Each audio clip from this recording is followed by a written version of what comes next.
Assalamualaikum warahmatullahi wabarakatuh. Saya Rivaldi Julianto Ardiansyah dengan nomor NPM B1A023272. Pada video ini saya akan menyampaikan materi dari mata kuliah Hukum Pidana Adat yang dimana berkaitan dengan dinamika hukum pidana adat, studi kasus masyarakat adat Rejang di Bengkulu. Yang pertama, mari kita mengenal terlebih dahulu masyarakat Rejang dan dasar hukumnya. Hukum adat Rejang yang bersumber pada kutai atau kesatuan masyarakat hukum adat, di mana hukum ini mengikat karena adanya keyakinan bahwa pelanggaran adat akan merusak keseimbangan desa atau dusun. Jika tidak diselesaikan atau dia akan diyakini akan mendatangkan musibah, yang lebih dikenal oleh masyarakat Rejang itu kualat. Nah, hukum ini juga berprinsip tepung tawar, yakni penyucian dan juga keseimbangan. Jenis delik adat atau pelanggarannya di wilayah Rejang itu, delik adatnya sering disebut dengan istilah spesifik, diantaranya yang pertama sumbang. Sumbang merupakan perbuatan asusila yang melanggar norma kesopanan dan hubungan saudara. Lalu yang kedua salah tarik atau salah raba. Nah, hal ini merupakan pelecehan terhadap perempuan. Kita lanjut di contoh kasus dan penyelesaiannya. Dalam delik sumbang, misal dalam kasus perzinaan atau perilaku tidak pantas di muka umum.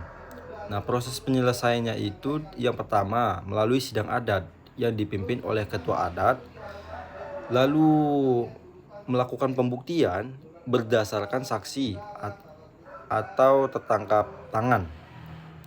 Lalu yang ketiga melakukan keputusan. Nah, fokus pada ini adalah pada pemulihan, bukan hanya sekedar pada hukuman fisik. Sanksi adat Rejang yang berupa cuci kampung. Nah, penyelesaian delik berat biasanya itu melibatkan ritual cuci kampung. Nah, yang pertama bentuk sanksinya. Bentuk sanksinya itu pelaku wajib menyediakan hewan ternak, baik itu berupa kambing ataupun kerbau, lalu beras dan juga bumbu-bumbuan. Lalu tujuannya itu darah hewan itu digunakan secara simbolis untuk membersihkan tanah dari noda dosa, dan dagingnya dimakan bersama oleh warga sebagai tanda perdamaian.